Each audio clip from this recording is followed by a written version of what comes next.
नमस्कार दोस्तों। ऐसी मेरी परमपिता परमात्मा से प्रार्थना है कि आप सब सुखी हो, स्वस्थ हो, मस्त हो और मजे में हो।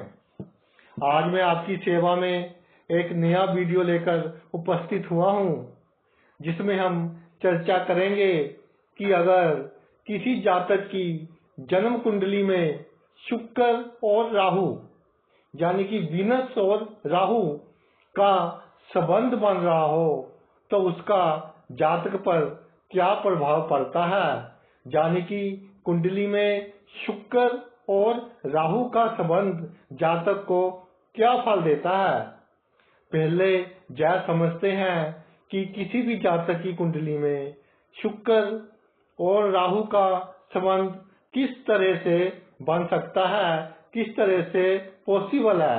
देखिए, जो राहु होता है उसकी 3 दृष्टियां होती हैं, 5वीं, 7वीं और 9वीं। तो सबसे पहला संबंध तो इस तरह बनेगा कि कुंडली के किसी भी घर में शुक्र और राहु इकट्ठे पड़े हों, जैसे जहां पड़े हैं शुक्र और राहु इकट्ठे पड़े हों। शुक्र और राहु इकट्ठे पड़े हों तो इस संबंध को शुक्र और राहु का द्युति संबंध भी आखते हैं, conjunction of Venus and Rahu. दूसरा संबंध जो इस तरह से बन सकता है, अगर शुक्र से राहु चौथे घर में आ जाए, शुक्र से राहु चौथे घर में आ जाए तो राहु से शुक्र 10वें घर में आ जाएगा। अगर ये चौथे में आ जाए तो ये राहु से शुक्र 10वें घर में आ जाएगा। एक ग्रह से दूसरा ग्रह अगर 10वें घर में विराजमान हो तो इनका संबंध पूर्ण दृष्टि जैसा संबंध ही होता है। तीसरा संबंध इस तरह से बन सकता है, अगर शुक्र से राहु 5वें घर में विराजमान हो, शुक्र से राहु 5वें घर में विराजमान हो। अगर शुक्र से राहु 5वें घर में विराजमान हो तो राहु अपनी 9वीं दृष्टि से शुक्र को देखेंगे, अपनी 9th दृष्टि से शुक्र को देखेंगे। अगला संबंध इस तरह बन सकता है, अगर शुक्र से राहु 7वें घर में हो, अगर शुक्र से राहु 7वें घर में होंगे तो ये दोनों एक दूसरे को देखेंगे। अगर डिग्रियां बराबर होगी तो 180 डिग्री पर होंगे, बिल्कुल एक दूसरे के आमने सामने आ गए तो दोनों एक दूसरे को देखेंगे, ये संबंध बन जाएगा। अगला संबंध कैसे बनेगा भाई? शुक्र से राहु 9वें घर में हो, शुक्र से राहु 9वें घर में हो, शुक्र से राहु 9वें घर में होंगे तो राहु अपनी 5वीं दृष्टि से, 5वीं दृष्टि से शुक्र को देखेंगे। तो ये तो हमने चर्चा कर ली कि किसी भी जातक की जन्म कुंडली में राहु और शुक्र का संबंध किस तरह से बन सकता है। अब यह संबंध जातक को क्या फल देगा उसके बारे में भी विचार करते हैं। देखिए, राहु और शुक्र का संबंध अच्छा फल भी देता है और थोड़ा खराब फल भी देता देखा गया है। शुभ और अशुभ ग्रहों के प्रभाव से भी फल में थोड़ा अंतर आ जाता है। मगर आज हम 2 ग्रहों की युति का जो जनरल फल होता है, जो आमतौर पर हर जातक को कुछ ना कुछ मात्रा में जरूर मिलता है, उस पर चर्चा करेंगे। देखिए, शुक्र देव दैत्यों के गुरु, भोग के कारक हैं, विलास के कारक हैं, लग्जरी सामान के कारक हैं, सभी सुख देने वाले हैं, सभी सुख देने वाले वस्तुओं के कारक हैं। इसके अलावा दैत्य गुरु हैं, क्योंकि गुरु हैं बहुत बुद्धिमान है, जी बहुत बुद्धि है इनमें। दैत्यों के गुरु हैं, इसलिए जो भी देते हैं बहुत अच्छी मात्रा में देते हैं और अति नहीं करते किसी चीज की, मात्रा कंट्रोल रहती है लेकिन काफी मात्रा में देते हैं। दूसरी तरफ जो राहु है वो एक छाया ग्रह है, बहुत ही मायावी ग्रह है, अचानक फल देने वाला ग्रह है, बहुत बड़ा फल दे देते हैं, अति में दे देते हैं। शुभ हो तो जातक को कामयाबी होलसेल में देते हैं, रिटेल में नहीं देते, होलसेल में ही दे देते हैं। प्रसिद्धि, धन आदि बहुत बड़ी मात्रा में दे देते हैं। जातक को पता ही नहीं होता कि मेरा धन कहाँ पर इन्वेस्ट हुआ है, मेरा धन कहाँ पर पड़ा है। धन की वर्षा कर देते हैं अगर शुभ स्थिति में हो। और एक बात हो रहा है कि जो राहु है उसमें पेशेंस नहीं है, धैर्य नहीं है। लग्जरी शुक्र ने दे दी, लग्जरी का यूज तो जातक ने करना है ना। अगर राहु साथ में होगा तो पेशेंस खत्म हो जाएगा। मान लीजिए जैसे अभी गर्मियों का सीजन शुरू हो रहा है, तो शुक्र महाराज की कृपा से नया एसी ले लिया, तो राहु ने वह एसी का उपयोग दिन रात करवाना है, चाहे टेम्परेचर कम ही हो। अभी सुबह जैसे टेम्परेचर कम होता है, गर्मी अधिक नहीं होती, तो सुबह भी जातक एसी चलाएगा, रात को भी एसी चलाएगा अगर टेम्परेचर कम हो तब भी, अगर राहु शुक्र की जुती बांध ली हो। यानी कि जो भी लग्जरी देगा शुक्र, उसका उपयोग पूरी मात्रा में करेगा, विदाउट एनी पेशेंस, बिना किसी पेशेंस से उसका पूरा उपयोग करेगा, जिसके कारण थोड़ा बुरा प्रभाव भी इस पर पड़ सकता है। राहु और शुक्र की जुक्ति गुरु और शिष्य की जुक्ति भी कहते हैं इनको, क्योंकि शुक्र शिष्य हो गए, शुक्र गुरु हो गए और राहु शिष्य हो गए। गुरु और शिष्य की जुक्ति भी बन गई है। दोनों ही मित्र ग्रह हैं, एक ही कैटेगरी के हैं, दोनों ही दैत्य हैं, मगर राहु की माया के कारण शुक्र के फलों में चमत्कारिक रूप से वृद्धि हो जाती है। इस युक्ति में यह युक्ति जातक को बहुत धन देती है, बहुत प्रसिद्धि देती है, बहुत मान सम्मान देती है, मगर इन सब चीजों के लिए एक ही शर्त है भाई कि जातक का कैरेक्टर, जातक का चरित्र अच्छा होना चाहिए, तभी वह इन सब चीजों का सुख भोग सकेगा। जिन जातकों की जन्म कुंडली में राहु और शुक्र की जुति होती है, इस तरह के जातकों के पास नए नए आइडियाज होते हैं, नए नए विचार होते हैं। इसलिए अगर ये अपना बिजनेस करते हैं, अपना खुद का व्यवसाय करते हैं, तो उसमें बहुत कामयाबी हासिल करते हैं, क्योंकि उसमें नए नए आइडिया लगाते रहते हैं। लोग देखते ही रह जाते हैं कि इतनी तरक्की इतनी जल्दी ये कैसे कर गया। इस युक्ति वाले जातक धन के पीछे बहुत अधिक भागते हैं और धन बहुत बड़ी मात्रा में कमाने की कोशिश करते हैं, दोनों तरीकों से, बाय हुक और बाय क्रुक, यानी कि नैतिक ढंग से भी, अनैतिक ढंग से भी, लीगली भी और इलीगली भी, कानूनी ढंग से भी और गैर कानूनी ढंग से भी, दोनों तरीकों से धन कमाने की कोशिश करते हैं। सुख सुविधाएं, लग्जरी वाली चीजें पाने के लिए यह जातक किसी भी हद तक जा सकते हैं, क्योंकि शुक्र के कंट्रोल को राहु खत्म कर देता है। जो ये शुक्र का कंट्रोल है ना, राहु साथ आ गया, इसको खत्म कर दिया, शुक्र के कंट्रोल को खत्म कर दिया। यह अपनी मर्जी से परिवार के उल्ट भी कभी कभी काम कर लेते हैं, जैसे लव मैरिज करवा ली, घर के नहीं माने तो भागकर शादी करवा ली। इस तरह के काम भी राहु शुक्र की युति करवा देती है। एक चीज मुझे पॉजिटिव लगती है, जैसे आज का जमाना चल रहा है, चाहे कलयुग कह लो, चाहे कुछ भी कह लो, कि धन ही प्रधान है आज के जमाने में, जो आज का जमाना चल रहा है। तो यह युति जातकों को बहुत धन देती है, किसी भी तरीके से दे, बहुत धन देती है, नैतिक ढंग से दे, अनैतिक ढंग से दे। और अगर जातक राजनीति में है तो इतने दाव पेच दे देती है कि उसमें कामयाब हो जाता है, चाहे नैतिक ढंग अपनाए चाहे अनैतिक ढंग अपनाए, चाहे उसको धार्मिक विधि से अच्छा कहें चाहे मारा कहें, लेकिन जातक को तरक्की दे देती है। हाँ, इतना मैं जरूर कहूंगा कि अगर इस युति वाले जातकों के पास बहुत धन हो तो उन्हें समय समय पर धन की शुद्धि के लिए दान पुण्य करते रहना चाहिए, जरूरतमंदों की मदद करती रहनी चाहिए। और सहाय व्यक्ति जो बेचारे किसी काम के नहीं है, या अपाहज व्यक्ति, उनका आशीर्वाद लेते रहना चाहिए, उनकी दुआएं लेती रहनी चाहिए, ताकि इनके धन में बरकत हो सके, धन की शुद्धि हो सके। इस तरह के जातकों की पत्नी में भी सभी गुण होते हैं।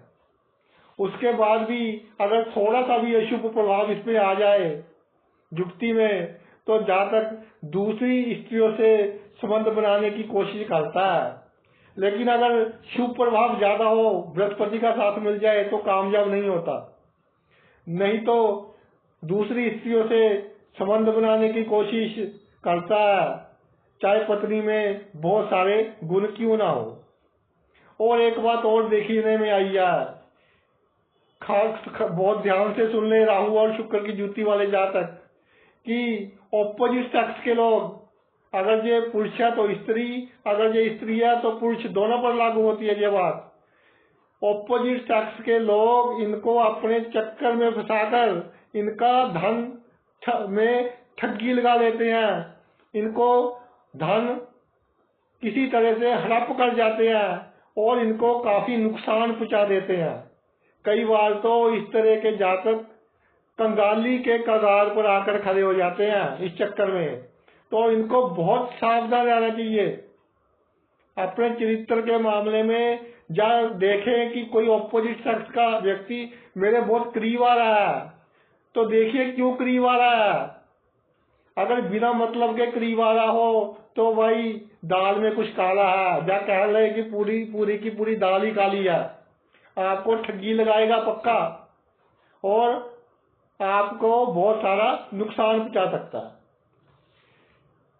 जिनकी कुंडली में क्या युक्ति बनती है, उनको अपने पेशाब की जो प्रॉब्लम्स है उनका ध्यान रखना चाहिए, प्रोस्टेट का ध्यान रखना चाहिए। और खास तौर पर अगर परिवार में डायबिटीज चल रही है, शुगर की बीमारी चल रही है, तो उसका पूरा ध्यान रखिए। शुगर को कंट्रोल में रखना बहुत जरूरी है इस युक्ति वाले जातकों के लिए। और इनके जो जीवन साथी होते हैं, उनको भी शुगर यानी डायबिटीज को कंट्रोल में रखना बहुत जरूरी है। ये बात नोट कर ले अपनी डायरी पर। तो अब भावों के हिसाब से हम चर्चा करते हैं कि किस भाव में ये युक्ति बन रही हो तो ये क्या सा फल देते हैं। देखिए, अगर पहले भाव में युक्ति बन रही हो तो जातक आकर्षक होते हैं, दूसरों को अट्रैक्ट करने वाले होते हैं। पत्नी भी आकर्षक होती है, स्मार्ट होती है, गुणवान होती है।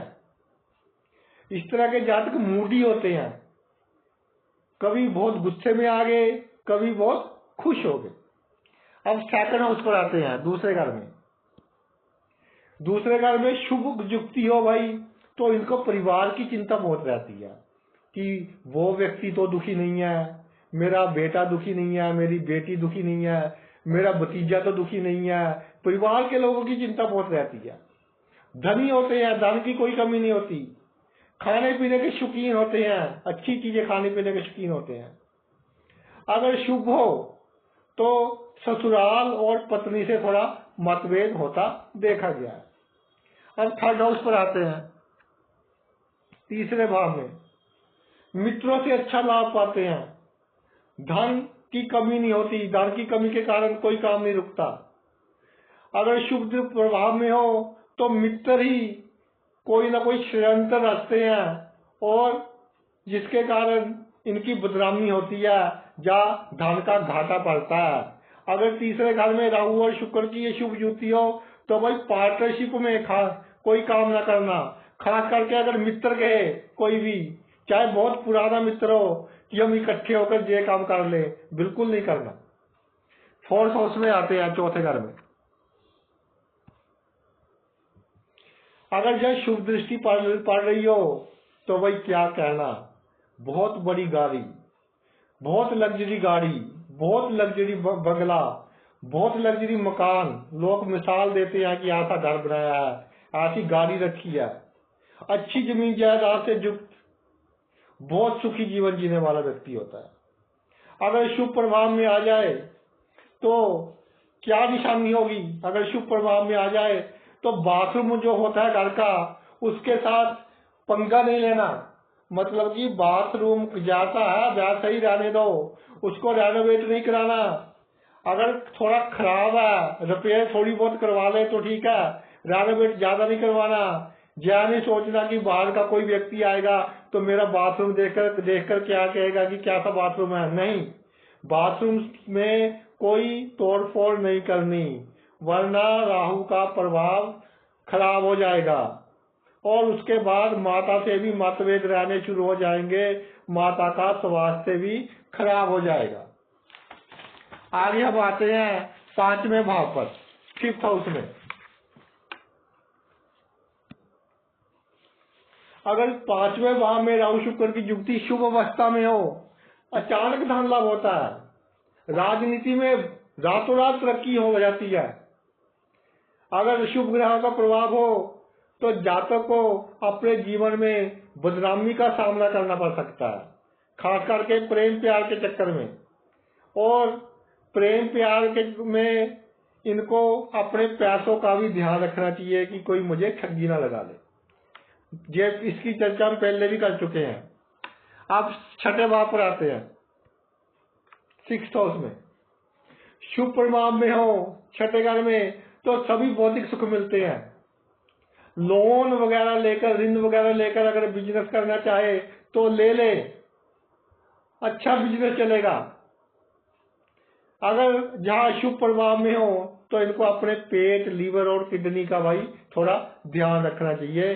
अगर लगे कि प्रॉब्लम है तो मेडिकल एडवाइस फौरन लेनी चाहिए, डॉक्टरी सहायता फौरन लेनी चाहिए, इग्नोर नहीं करना चाहिए। 7वें भाव पर आते हैं, पति पत्नी एक दूसरे पर शक करते रहते हैं। अगर 7वें भाव पर ये युक्ति बन रही हो, अक्सर ऐसा सुनते हैं, लोग आकर बताते हैं मुझे कि जी मेरी पत्नी या मेरा पति मेरा मोबाइल चेक करते रहते हैं, कॉन्टैक्ट चेक करते रहते हैं, व्हाट्सएप चेक करते रहते हैं, किसको फोन किया चेक करते रहते हैं, कौन सी फोटो डिलीट की ये भी खोज लेते हैं। कोई ऐप होती होगी मोबाइल में, कौन सी फोटो डिलीट की, इस तरह की चेकिंग से एक दूसरे की मोबाइल की होती रहती है, यानी एक दूसरे की जासूसी होती रहती है। अगर ज्यादा शुभ प्रभाव में हो तो जातक के अनैतिक संबंध हो सकते हैं, जिसके कारण उसकी शादी में प्रॉब्लम आ जाती है और संबंध इतने हार्मोनियस नहीं रहते, इतने हेल्थी नहीं रहते, इतने अच्छे नहीं रहते। अब हम 8वें भाव पर आते हैं, गुप्त भाव है। ये बहुत ही विचित्र भाव है। जैसे राहु विचित्र ग्रह है ना, वैसे ही 8वां घर विचित्र घर है। अगर 8वें घर में शुभ युक्ति हो, गुप्त इनकम, गुप्त प्रेम संबंध, और ये गुप्त प्रेम संबंध इस भाव में शुभ युक्ति हो तो इनसे बहुत सारा मिलता है। सिर्फ यही भाव है जिसमें प्रेम संबंध गुप्त भी होंगे और फायदा भी देंगे। और इस तरह के जातक अगर कोई अनुसंधान में के क्षेत्र में हो, किसी रिसर्च के क्षेत्र में हो, तो वहां ऐसी कोई ना कोई कार्ड निकाल देंगे, ऐसी कोई ना कोई रिसर्च कर देंगे कि उस ऑर्गेनाइजेशन में इनका बहुत बड़ा नाम हो जाएगा। क्योंकि जहां आकर जो है बहुत क्रिएटिव हो जाते हैं, अनुसंधान में इनका दिमाग बहुत चलता है। अगर कोई बिजनेस करते होंगे तो कोई ऐसी तरकीब लगाएंगे अपने बिजनेस में कि इनका बिजनेस बहुत अच्छा चलेगा। अगर शुभ प्रभाव में हो तो इनको अपने स्पर्म का यानी वीर्य का थोड़ा ध्यान रखना पड़ेगा, या उसमें थोड़ी प्रॉब्लम आ सकती है, मेडिकली उसको ठीक करना होगा। अब 9th हाउस पर आते हैं, 9वां घर भाग्य का घर, धर्म का घर। शुभ हो तो पिता के बिजनेस को अगर आगे लेकर जाए, जो काम पिताजी करते हो, अगर बिजनेस करते हो उसको आगे लेकर जाए तो नए तरीके उसमें अपनाए तो बहुत कामयाबी मिलेगी। हाँ, अगर अपना कोई व्यवसाय कर ले उसमें भी इसको अच्छी कामयाबी मिलेगी, भाग्य साथ देगा। अगर शुभ प्रभाव पड़ रहा हो तो जातक पखंडी होता है, धर्म का गलत इस्तेमाल करता है, लोगों का शोषण करता है, लोगों को मूर्ख बनाकर धन ठगता है। 10th हाउस पर आते हैं, सबसे मजबूत केंद्र, सबसे पावरफुल केंद्र का स्थान, 10वां घर। अगर शुभ हो तो भाई राजनीति में अपार सफलता, सोच भी नहीं सकते कहां पर पहुंच जाएगा। फर्श से शुरू कर अर्श पर पहुंच जाता है, उच्च सरकारी पद प्राप्त कर सकता है, या सरकारी ठेके, सरकारी टेंडर्स वगैरह मिल जाते हैं, उससे बहुत सरकारी दर का लाभ होता है, यानी सरकार से अच्छा लाभ प्राप्त करता है, पैतृक संपत्ति से अच्छा लाभ प्राप्त करता है। अगर शुभ हो तो बहुत नुक्ताचीनी करने वाला होता है, और नौकरी में इसका स्थानांतर अनचाहे स्थानों पर होता रहता है, जिसके कारण इसमें थोड़ी सी अनसेटिस्फैक्शन, असंतुष्टि की भावना बनी रहती है। 11वें घर पर आते हैं, house of income, house of gains, आमदनी का घर। इसमें ये युक्ति बन रही हो तो मल्टीपल सोर्सेस ऑफ इनकम, धन के, इनकम के बहुत सोर्स होते हैं, और अचानक धन लाभ भी होता देखा गया। शेयर मार्केट आदि से भी धन लाभ होता देखा गया। अच्छी युक्ति अच्छा फल देती है। अशुभ प्रभाव हो तो थोड़ा न्यूनता आ जाती है फलों में, लेकिन इस घर में अच्छा फल देती है। 12वें घर में सबसे आखिर वाला घर, शुभ प्रभाव में हो तो सभी सुख सुविधाएं, अच्छा से या सुख, विदेश की दृष्टि से अच्छा लाभ, ये सब कुछ मिलता है। अगर शुभ हो तो फिर वही बात आ गई कि जातक के आज चरित्र थोड़ा शक के घेरे में आ जाता है। एक्स्ट्रा मैरिटल अफेयर्स, अपनी बीवी के बहुत गुणवान होते हुए भी दूसरों के चक्कर में फंसना। नींद आने में प्रॉब्लम, नींद नहीं आती, टेंशन रहती है ज्यादा दिमाग पे, मानसिक चिंता ज्यादा रहती है, जिसके कारण पेट और इंटेस्टाइन में जो अंतरिया होती है पेट की, उसमें प्रॉब्लम, गैस बहुत बनना, ऐसी प्रॉब्लम्स का सामना करना पड़ता है। तो ये तो मेरा वीडियो था कि जातक की कुंडली में राहु और शुक्र का संबंध बन रहा हो तो यह जातक को क्या प्रभाव देता है। अगर आपको ये मेरा वीडियो अच्छा लगा हो तो मेरा चैनल सब्सक्राइब कर देना और मेरा वीडियो लाइक व शेयर कर देना। आपने अपना इतना कीमती समय निकालकर ये मेरा वीडियो देखा, मैं तहे दिल से आपका आभारी हूँ, आपका ऋणी हूँ। Thanks a lot.